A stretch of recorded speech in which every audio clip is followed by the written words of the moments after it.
Hello, everyone, and welcome to A New Direction. My name is Jay Izzo, and we have got an outstanding, relevant, amazing, fantastic, incredible, mind-blowing.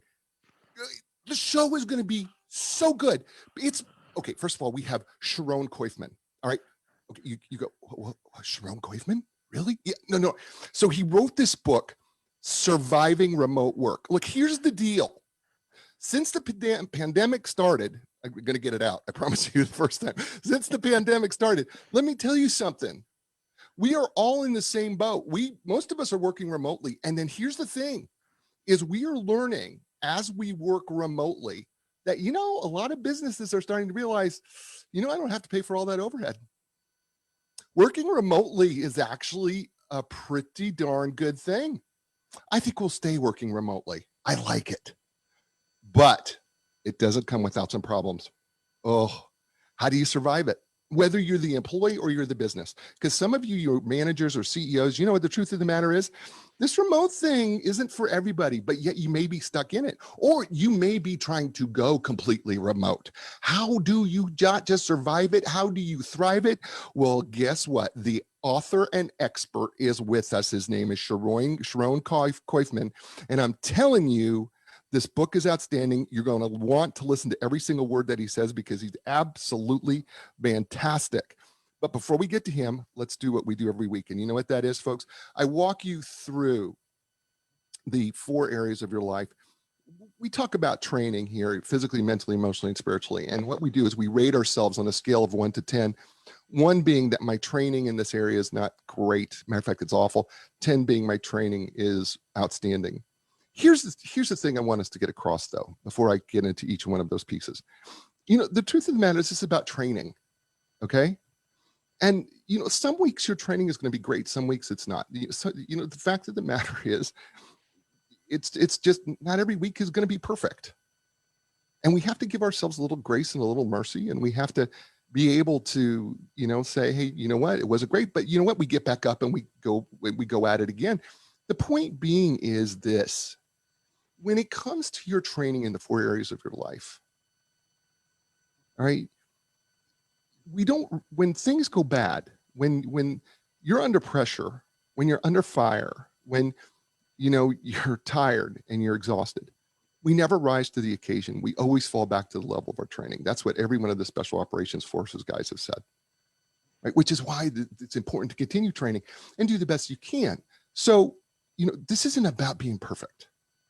It's about improving yourself every week in these 4 areas, right? So the first area, the physical area, scale 1 to 10, 1 miserable, 10 outstanding. How's your training physically?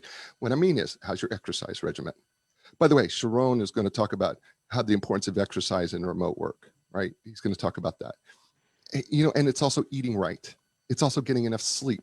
Sharon could tell you about getting enough sleep because he had a procrastination problem for a long time, and sleep was one of the issues that he was having, was that he wasn't getting enough sleep because he was always tired, right? And then finally, you're drinking enough water because hydration is so important. So if you could rank yourself on that scale of 1 to 10, what would you give yourself in terms of your training? All right, that's your first number. Second number is your mental training, right?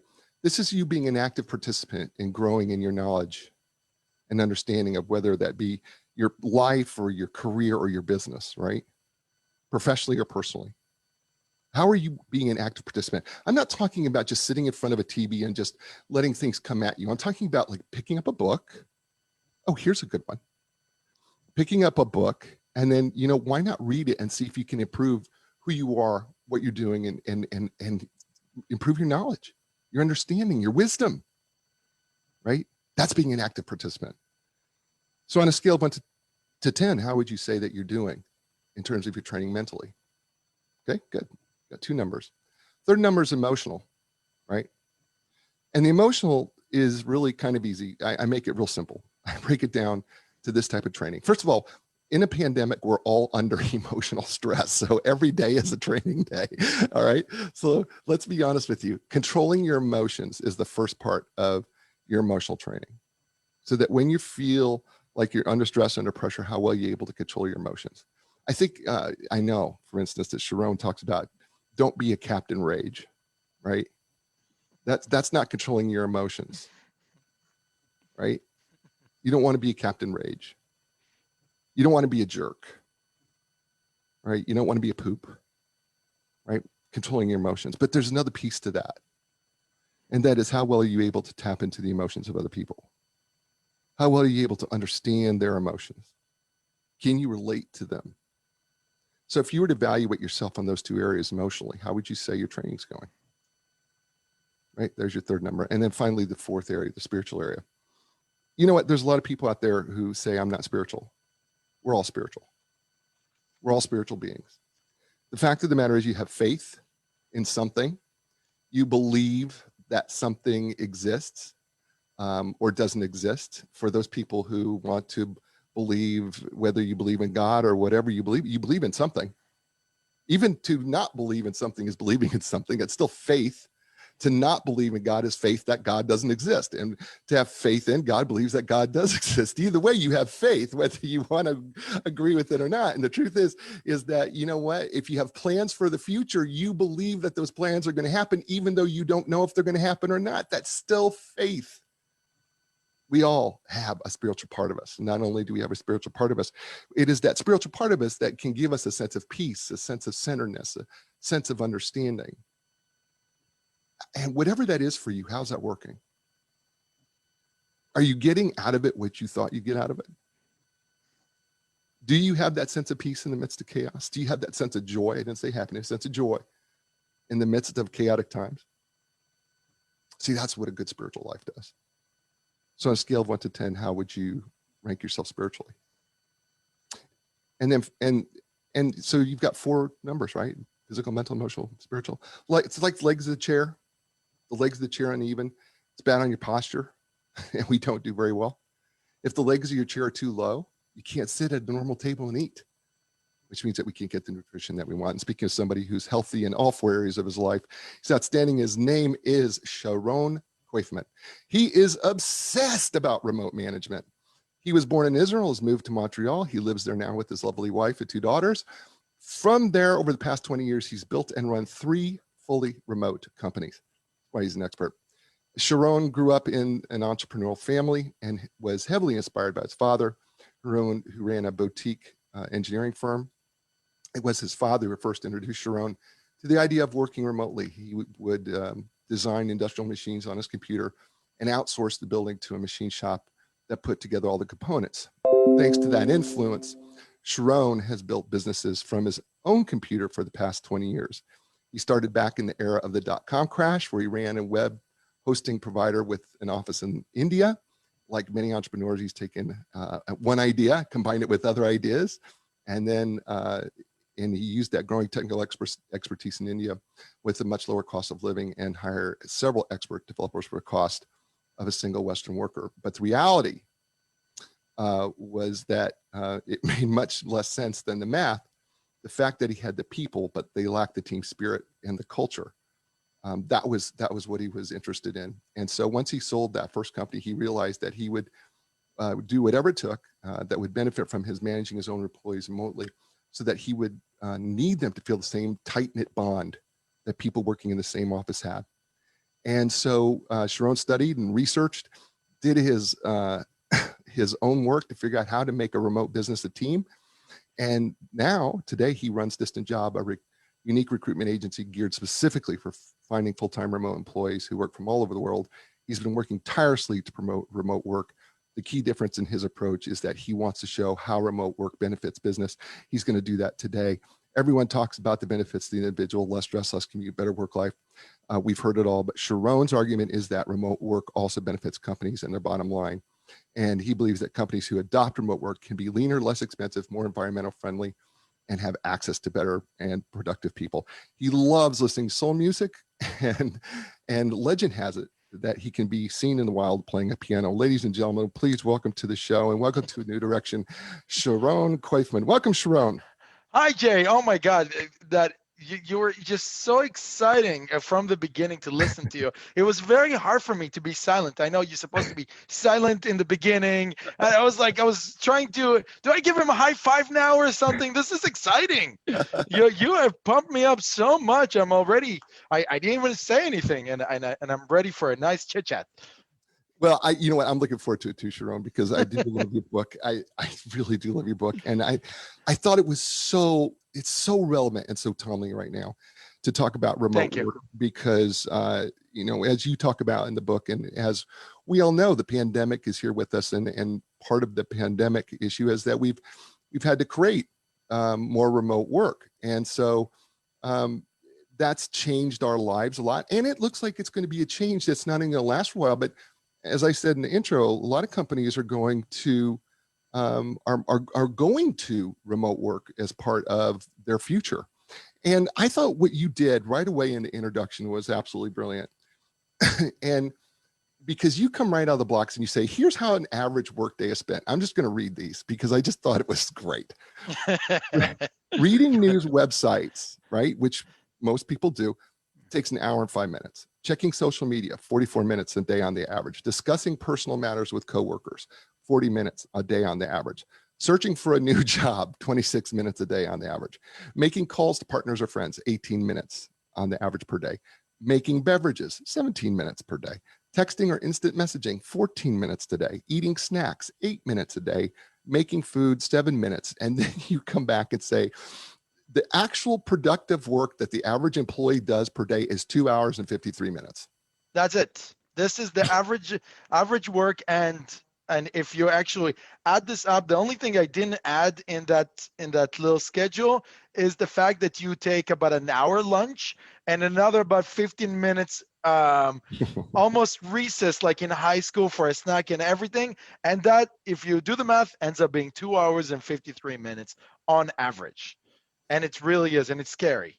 It's really is scary because the fact that because everybody goes, oh, you got to put in 8 hours or 12 hours or whatever it is. Truth is, you're only really productive 2 hours and 53 minutes of the day, and and I have to think, this is part of the problem for many people who are kind of skeptical about remote work is that, okay, well, if this is 2 hours and 53 minutes of the day in the office, well, it's got to be far less if remote, but that's not necessarily true. Well, to be fair, the 253 minutes is for an average worker. You can beat the system in an office environment also. But the first key component to that is eliminating distraction.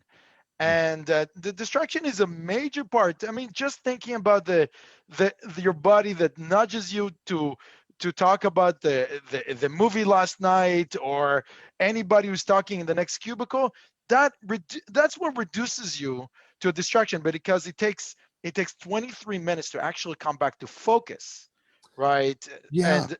And so the the great thing about a remote is that you can actually eliminate a lot of those distractions immediately. Well, okay, I didn't want to go to distraction right away, but you know what? Okay, Let's I go there. apologize. No. Let's go there because Yeah. you went there because I think what people don't understand, and you make this point in the book, is that oftentimes CEOs will say, "Oh, I've got this open door policy," right? And you make this point of saying that sometimes people can be too available because it creates a distraction. I know that my wife owns her own company, and she used to have somebody who would be in her office with her, and she would say, like, I just don't feel productive, right? But it's because every time we talk to somebody, it could even be a business thing, that distraction takes 23 to 25 minutes to get through so that you can get back to work, right? Yeah, that's it. I mean, the key component, again, I really do believe that in office work can be successful. I'm not dismissing it Mm. completely. I think that you have an advantage when you work remotely, and you have less people, like you said, barge into your office. It's a lot harder. You Right. need to hit somebody on Slack. On Slack, you can actually say, "I'm away," or whichever chat or conversation tool that you have. You need a certain amount of time during the day that is undistracted. If you notice there's a lot of people that love to work early in the morning, Mm, or there's a lot of people that love to work just when the office shuts down and suddenly it's quiet. And I was actually the person who liked to work after office hours, and I didn't realize why. But I understand now that I have the science. I understand that it is because that was quiet time. There was no people, there was no distraction, and I got some really good work done. And for all the people who love the morning stuff, this is the reason. The mm, reason is not because it's not true. There's a certain level of energy in the morning, which is also beneficial, but it's also because you get quiet time, which mm. is why you get so much more done in the morning, early in the morning. I I think it's so easy to get distracted, regardless if you're in an office or you're not. And I think you're probably right. I think, you know, my, in fact, my wife, I'm thinking about this now. My wife would come home because she's got an office that we have for her here at the house.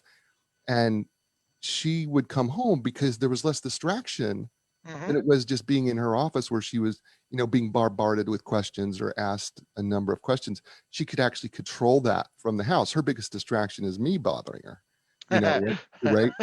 And so, I am my wife's biggest distraction. Those it's like, baby, where's my pants? That. By the way, that is incredibly distracting. After after being busy studying and learning this subject, I no longer do that when I know my wife is working. I try to sneak in and look for the jeans at least for 5 minutes before I bug her. you know, I do have to admit, when I read just how long it takes us to get past distraction, it really has made me more conscious to go, when she's here, she's working. Hmm. I really do need to leave her alone. It made it's huge. That's that more important than the 2 hours and 53 minutes, because I no longer in that category. I really believe that I beat the system, Right. but the 23 minutes is a problem because I'm an incredibly distracting person, right? I am I'm loud.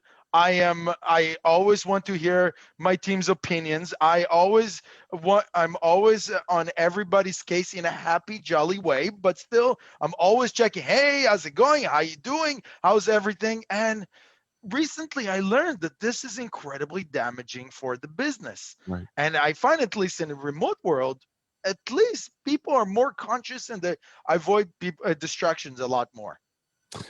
One of the things you talk about right up front in this first chapter is you talk about, there are some fundamental things that we need to think about if we want to make a shift to remote culture. And the very first thing you come out is that words matter. And I think about this in two senses. I know that you talk about it in terms of, the terminology that we use, but it's also the way we communicate remotely. That's really fundamentally important, isn't it? Look, at the end of the day, if you want to work with a freelancer, it's up to you. It is my personal opinion. I don't have as much science on that, but I don't like to work with people who are not fully invested and fully integrated in my company.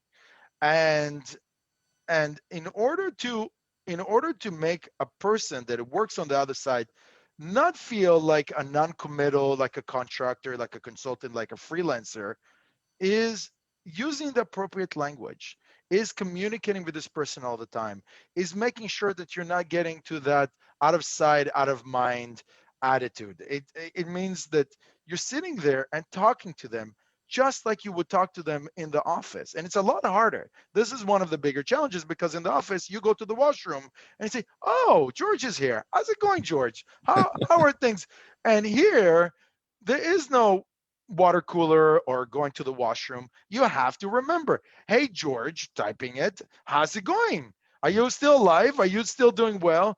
And I find that many new remote managers and many new bosses that have been introduced to remote, they completely forget about checking on people. I say take it to the next level.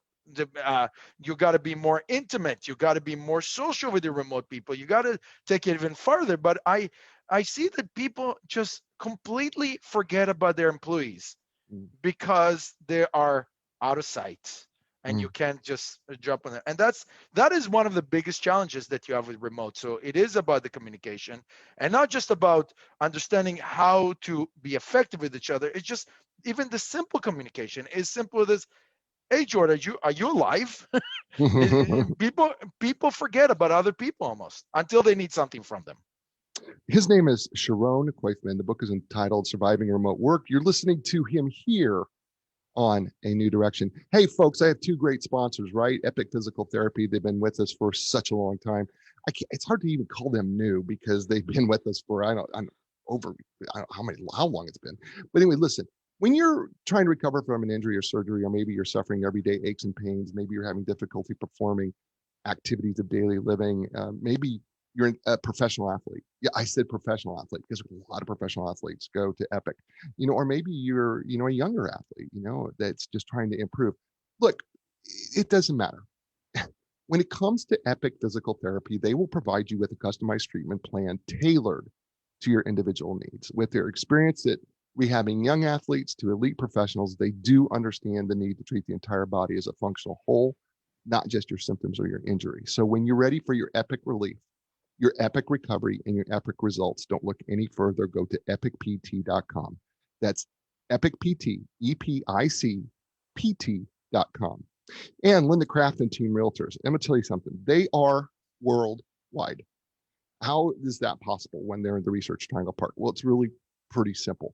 They literally have made relationships with the best real estate experts all over the world, so they can help people all over the world. Meaning that if you're looking to sell your home or buy a next home anywhere in the world, if you start with Linda Craft, she will find the absolute best expert in your area because she's unaffiliated with any company. She's made her relationships because it's privately, locally owned. She's made her relationships one at a time, which is the way she's always done her business. It is a relationship business. She understood that in 1985, and 30 plus years later, she still understands that the relationship is the number one way to be successful. So when you're ready to sell your home or buy your home, regardless of where you live, start with Linda Craft and team. It's really easy. Just go to lindacraft.com. That's LINDACRAFT.com. And we're back here on A New Direction with Sharon Koifman and his book, Surviving Remote Work. We're just digging into it. And we're talking about communication. One of the things you talk about in communication in terms of remote work is you talk about that it's really, really important to have a good camera and good sound. And that's part of communication. And you also say something here. I want to quote you here because you say, seeing someone's face and hand motions has a very important psychological effect. It allows you to, right? It allows you to connect better with people. You get to see lots of nonverbal communication that lets you evaluate people's effort and motivation and mental health. Mm-hmm. How did I do there? You did great.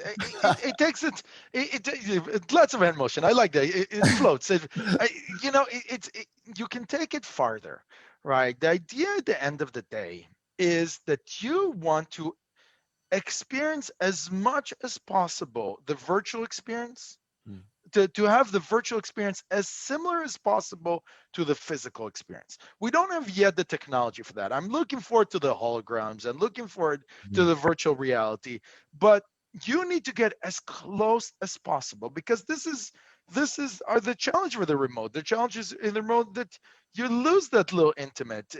Having a beer on Zoom, it's nowhere close than to have a beer with a physical person and hang out and everything. But you want to get I still have beers with all my team and I still hang out and we do the best that we can. So the least that you can do is implement simple, affordable technology that will bring you closer. It is also exhausting to look at somebody on Zoom forever because your eyes and your mind has been built for the physical world. Right. And when Zoom doesn't know that, they still did not create technology that perfectly adjusts that your eyes can adjust the light according to the physical person, that the sound can be, it's never the same. So the best thing that you can do is invest in technologies that bring that experience to be as similar as possible to the physical world. So investing in a proper headset, no, not just a musical audiophile headset, which is nice to hear somebody well, but a real communication headset. So I wear the Jabra Evolve 75. There is the Platronics make the Focus UE. Not the Bose, not the Sonys, not the Beats. Those are not a fit. You want Right. good headset, right? You got to make sure that your room is pretty well lit. I hope mine. I'm not doing such. I could do better, right? But your room is well lit, so you don't that little effect that of light that you cannot absorb in real life. You Right. reduce it as much as possible. I call all this the watching Mccullough effect. I call it jokingly, but it is those little irritants that come with the remote experience that you want to do the best that you can to eliminate. One of the most annoying thing is the latency. And there's no perfect solution for latency, but you can get closer if both parties invest in really high quality internet and they get some really high quality routers. All are not big investments. A mesh network, a proper network costs anywhere from $200 to $400. Maybe if you go fancy, 600.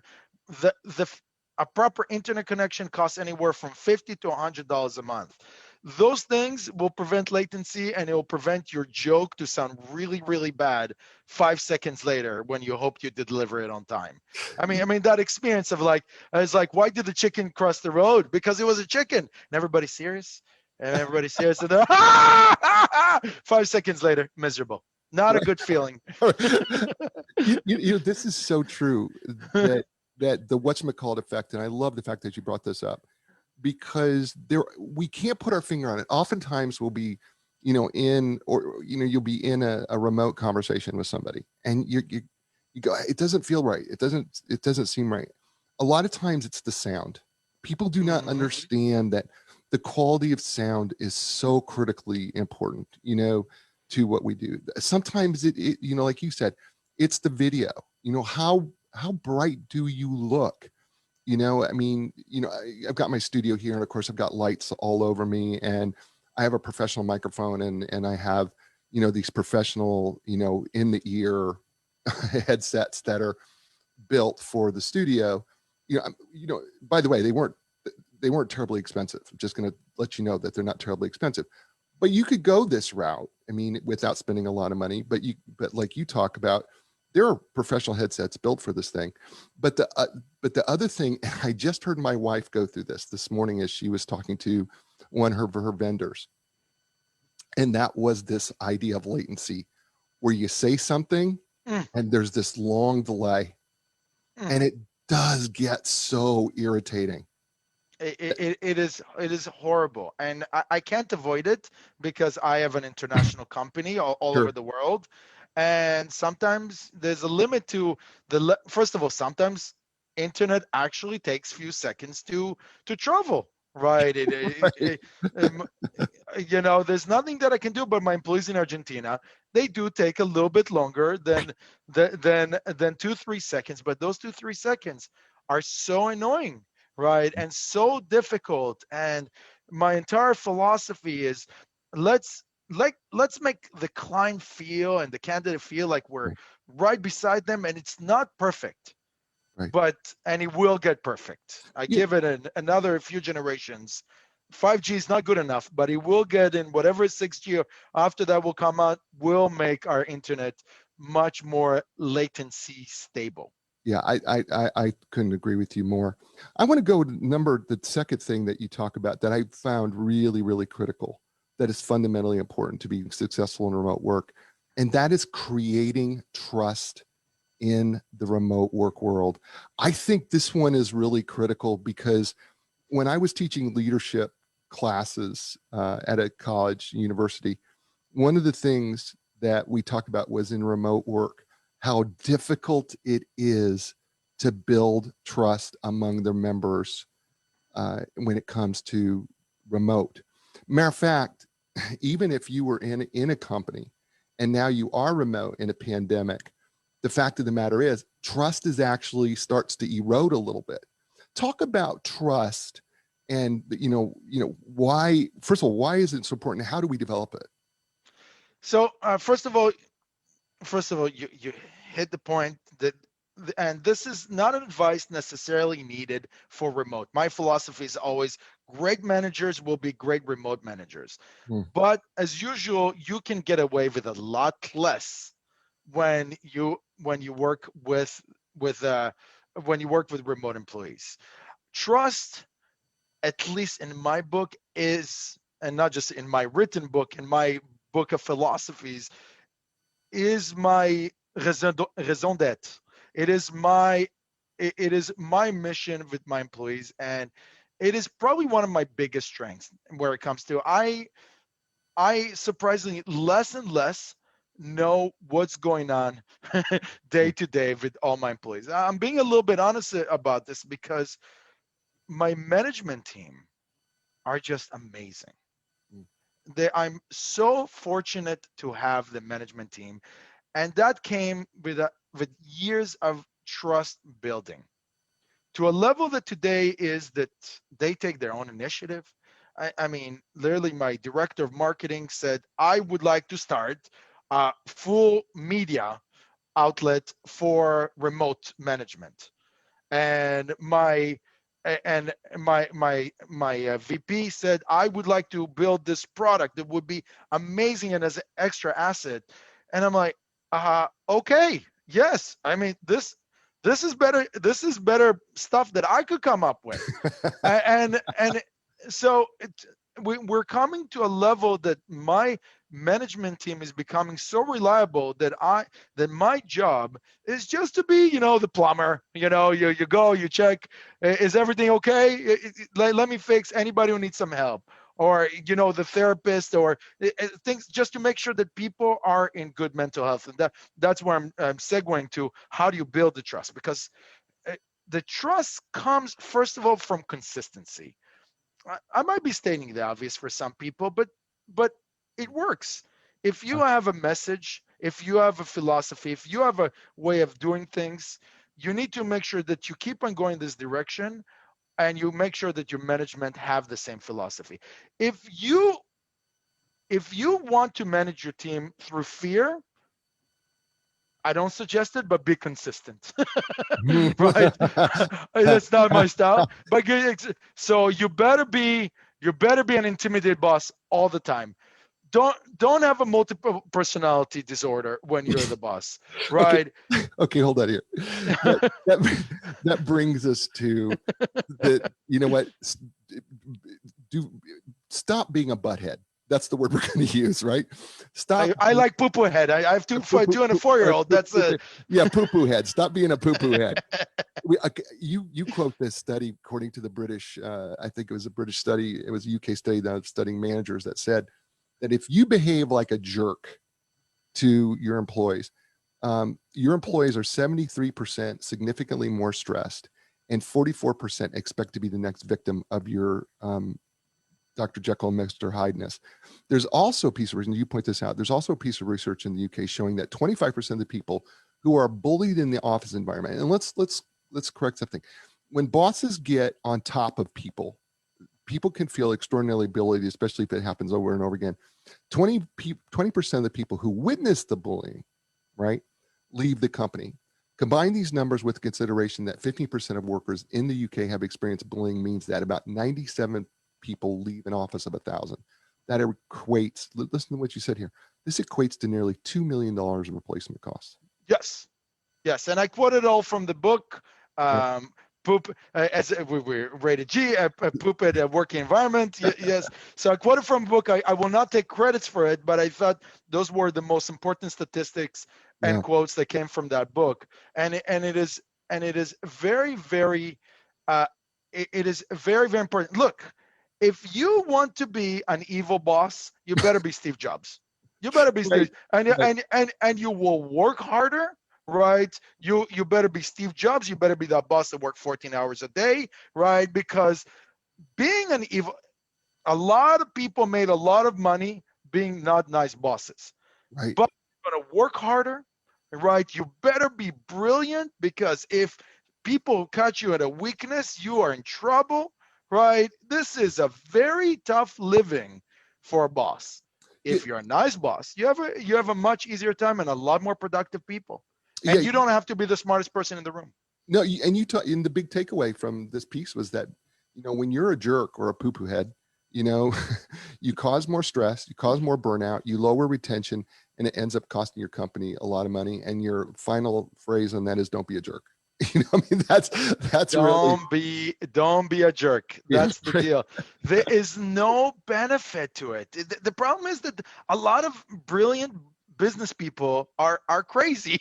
right. Right? They don't know how to manage both their emotions and their brilliance. But if you do manage to manage it, your life as a boss will be way much easier. So, Right? They right. don't need the complication.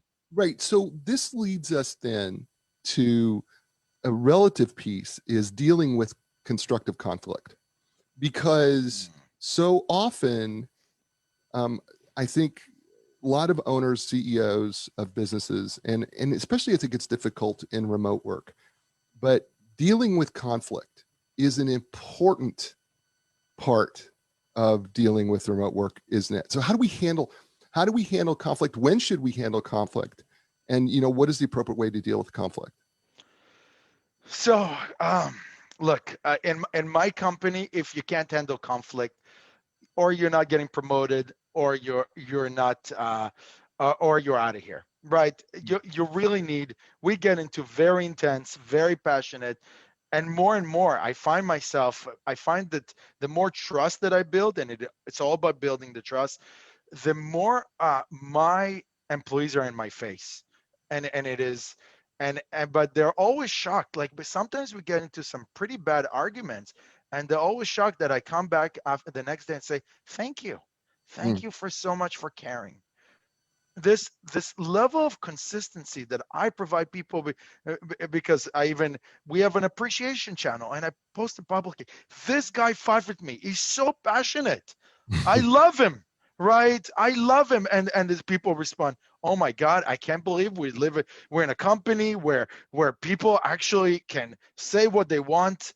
And and but you have to accept that I'm creating an environment of passion, and we're going to fight, mm, and we're going to fight in a constructive way. You're not allowed to get personal, you're not allowed to start swearing at each other. You fight because you're passionate. And i I think my biggest success, man, my biggest legacy and distant job is, I think that I created a pretty innovative company. I think that I did some good management, but my biggest legacy for now, as far as I see, is that I created passionate people that can tell me to bleep off. mm, And it is so powerful, because I come out of those meetings and say, okay, okay, you're mm, right. Go do it. mm. Make us more successful. And everybody loves it. This comes with consistency. This comes with functioning by example, because they see how my management, I never put down my management in front of his team, but my management puts me down, Mm. right? It defends his people in front. It's like, Sharon, you're wrong, you should have not said it to Bob. And I'm like, oh, sorry, Bob. And Bob sees this, and it's like, the boss just apologized me and just got poop from his VP. How did this happen? Leading leading by example that way, and it comes genuine. But I sometimes need to hold back. It's a lot of ego management, huge amount of ego management, and I'm a man with a huge ego, right? But you got to manage it. You got to hold it back. You got to be consistent, because it's so powerful. I my team, I think, at least they lied to me in front of my face, really love. They really love working for a distant job, and they really seem to appreciate that there's no consequences for making mistakes and giving their opinion and doing a whole bunch of things that might seem unreasonable, but I want them to do, because I want them to take the risk. So this is a huge part of my management style, the So, biggest. so, so when should we address the conflict? I mean, because you talk about this in the book too, is that, you kind of have to keep your eyes open And you got to be, and when I say your eyes, I'm not just talking about just with your visual eyes, but you got to keep your ears open and watch behaviors. So, how do we kind of tune in to when we start to see conflict starting to happen? Is there some tips that you can give, management and folks to help deal with the conflict? And, when that happens, constructively, if we do it constructively, what are the goals when it comes to conflict? So so first of all, when there's a constructive conflict, you gotta pay attention to the decibel level. Mm. Eventually, the, eventually you see that somebody is going too far. You gotta pay attention to the personal, but a lot of it is after the argument. A lot of it is after the discussion, especially in the remote world. Again, I say it's also in the physical world, but the remote world even more important. You gotta get intimate with your employees. You gotta become friends with them. It's unavoidable. When you become intimate, I always ask myself, how did I get so friendly with my employees? They're some of my closest friends now. And it's like I realized because I put effort in being intimate, and like an arranged marriage, eventually you'll fall in love with people because you actually care about them, right? So, but you get personal, you have a discussion, you become friends, and you if you talk to somebody on a social level, at not on a business level, on an intimate social level, within days, within a week, you get to see when something is wrong. You get to see they get burned out. You get to see they're pissed off at another person. I Because I hang out, legitimately hang out, and have social conversation with my employees, I know immediately who they're pissed off at, who annoyed them that day, because I'm their buddy. Right. Right. We're talking, and I tell them, this guy pissed me off. This guy pissed me off. This construction conflict, I'm trying to hold in control, but this guy drove me crazy. Sometimes I tell them that after, right? Right. So intimate love, if you use a little bit of intuition and lots of nice conversations, you will get to know when your people do not feel well. His name is Sharon Koifman. The book is entitled Surviving Remote Work. You're listening to him here on A New Direction. Hey, folks, let me talk to you again about Epic Physical Therapy. Man, I love them. I go there, been going there for years. Look, Epic Physical Therapy facility offers the most advanced top of the line equipment, including things like the Ultra G anti-gravity treadmill, the Normatec compression sleeves, the Game Ready, which is compression and ice water all in one. Oh, I love it. That's just to name a few. And look, they're trained and certified in the most comprehensive, cutting edge treatments available, including blood flow restriction therapy, dry needling, cupping, which, by the way, you've seen, where they got these circles on their back or their, thigh or wherever, where they manipulate the muscle through the skin. It's with a suction cup. It's really cool. Look, here's the deal. They're awesome. And when you're ready for your epic relief, epic recovery, epic results, don't look any further. Just look at Epic Physical Therapy. Just go to epicpt.com. That's EPICPT.com. And Linda Craft and Team Realtors. No matter where you're at in the world, listen, they're going to help you, right? From day one, 1985, Linda's first customer, they still come to see her. It's 30 years later, 30 plus years later, they still come to see her. She understood the power of relationship.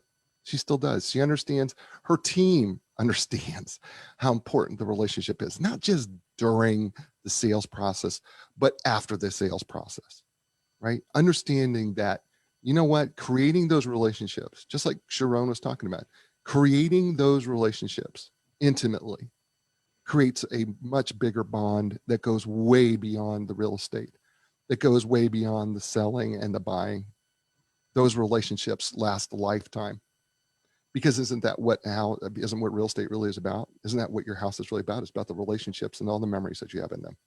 Linda understands that, and so does her team. So you know what? When you're ready to buy or sell your home, start with Linda Craft and Team Realtors. It's real easy. Just go to lindacraft.com. It's LINDACRAFT.com. And we're back here on A New Direction with Sharon Koifman and his book, Surviving Remote Work.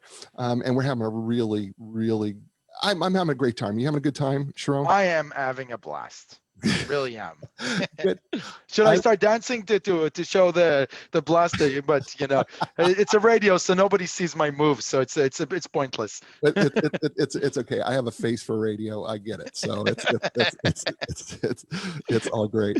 So let's talk about the home life in remote work, because the employee works from home. There can be distractions at home too. How do you help the employee eliminate some of the home distractions? What do you recommend that they do in terms of, if you're going to be a remote employee, what can they do to improve what they're doing?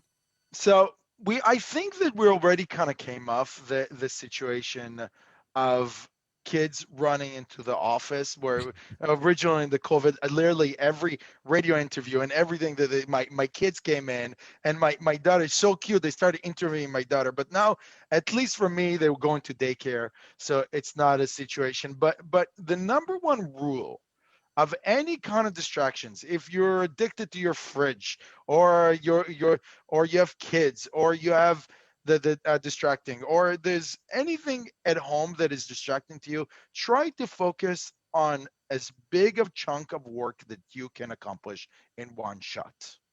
Mm. And if you come to this work kind of eliminating all the distractions out there, the social media, even the emails, don't respond to emails.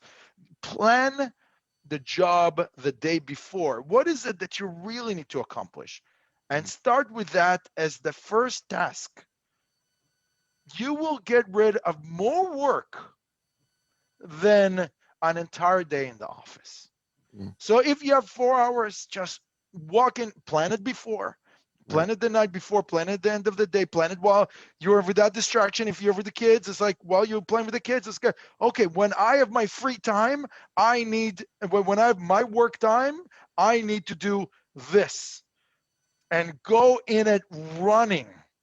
Mm.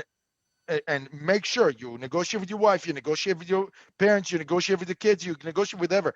As much big chunk as you can. You can get 4 hours, get 4 hours. Walk in there and do that job. Do not respond to emails. No social media. Put ad blockers if you have to, right? Put any technology that eliminates you from accomplishing that project. Once you're in that momentum, you can get that entire 4 hours in full productivity mode. You'll be so happy with yourself. You're not going to feel guilty about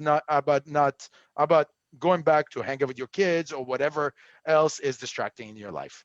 Yeah, I think it's really interesting that you pointed out that, you know, and when I we both have, I've written 4 books and you've written a couple books, and you know, I can't speak for you, but sometimes just having a solid hour of work is far more productive than being, you know, distracted throughout the course of the day.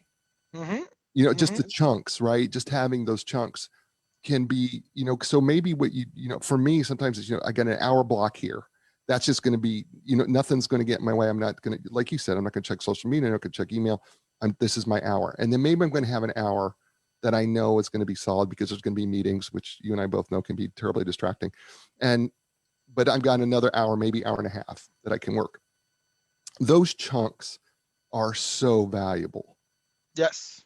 And the bigger you can get them, the better it is. It doesn't mean that you don't take break. You Right. can finish your 1 hour work, and the usually strategy, take a break, breathe in, everything. But don't go to your emails and social media. The moment that you go to social media and emails, you might not come out. It's kind of a black hole in there, isn't it? And you always think about it. You always, if you Right. say, if you just get your brain focused on that project, or that meeting, or whatever you need to Right. accomplish that day, and you don't let all those extra stuff that pull you, they're drugs. For Right. me, they're drugs. Right. Like social media and games and email, they're drugs for me. Right. And the most successful days that I have is when I get rid of my beautiful girls, I drive them to school, or my wife drives to school, and then I literally run into the computer and I just do the project that I defined the day before. And oh my God, I'm having the best day. And I get things done like 3 days.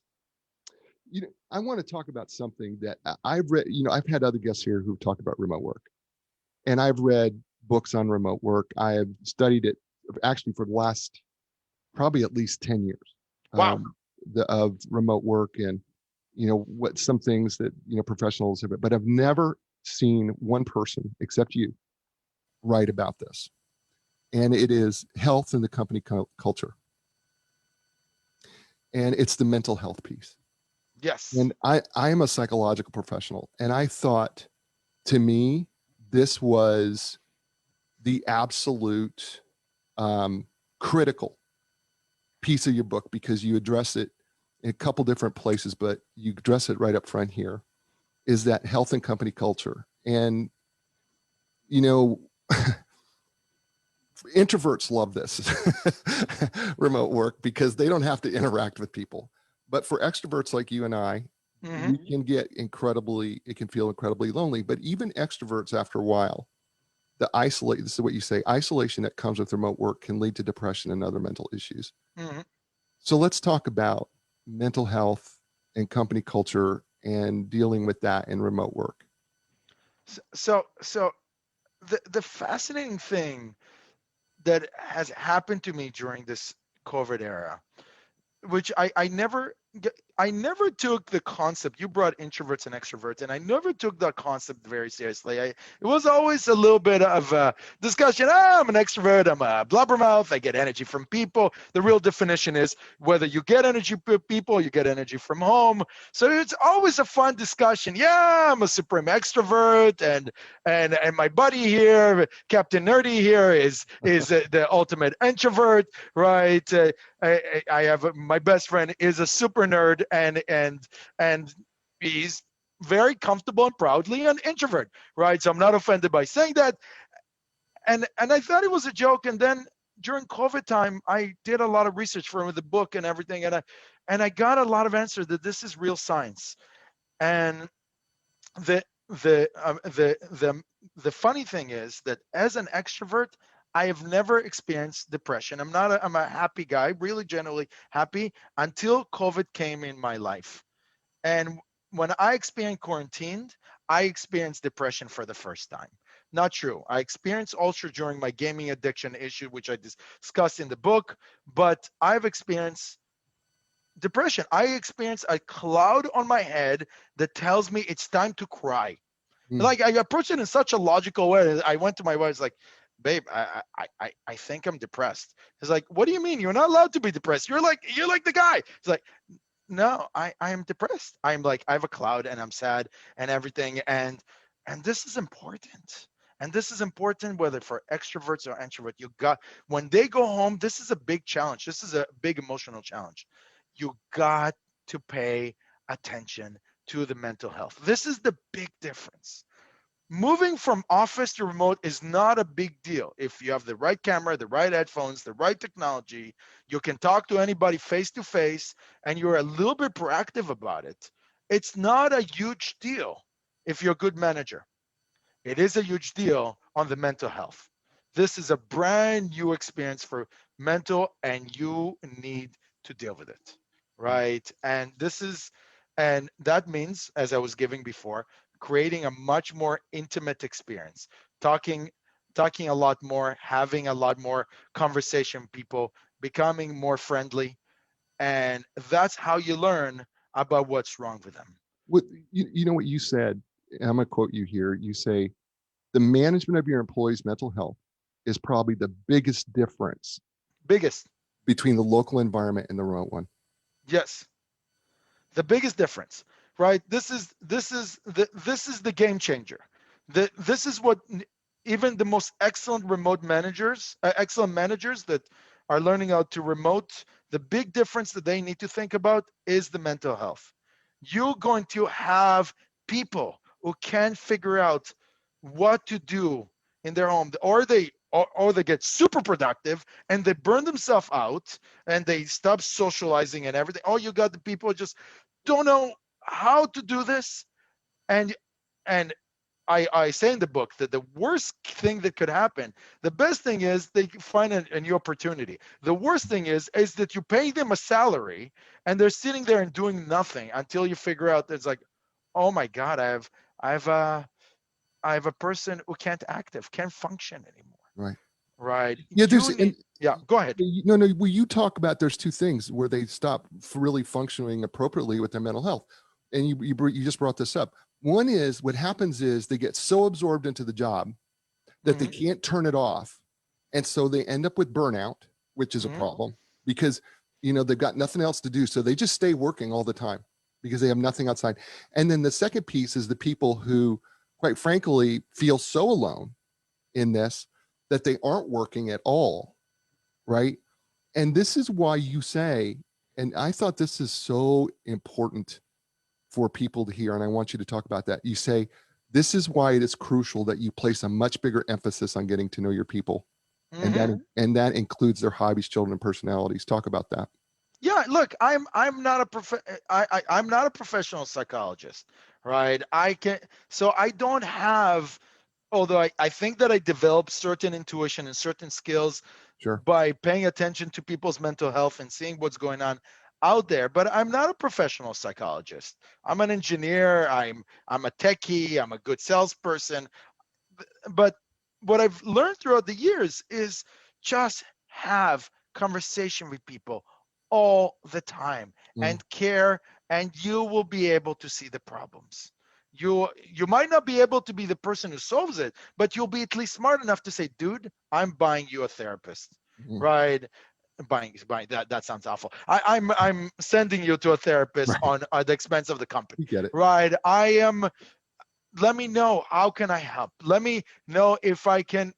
I'm bringing you back to the office. You clearly are no good at remote, and I still love you and I think you're wonderful. Come back to the office, right? All this, but you don't need to be a therapist to know when there's a problem. You can just have a conversation.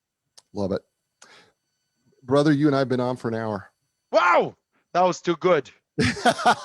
so listen, the show's called A New Direction, and we try to help people find a new direction into life, the career, business, all three. If you could quickly leave the listener with a new direction from Sharon Koifman, author of Surviving Remote Work, what would be a new direction that you would leave people? On this, baby, on this remote thing. This is not a punishment. This is potentially your opportunity to be more productive, to be happier, to be more independent, to be more successful at your job, maybe to get a promotion. This is for the managers and the bosses. This is your opportunity to double the size of your company. It is huge. Own it. If you own it, this might be the best decision that was forced upon you. Awesome. His name's Sharon Koifman, the book entitled Surviving Remote Work. I told you it was going to be great. And it was. Folks, listen, stay inspired, because when you're inspired, that means you'll inspire other people. And when they're inspired, that means they'll inspire others. And you know what? That can make this world a great place. I'm going to be back next week with another great guest, another great book. It's going to be another great show. As I say to you every week, ciao, everybody.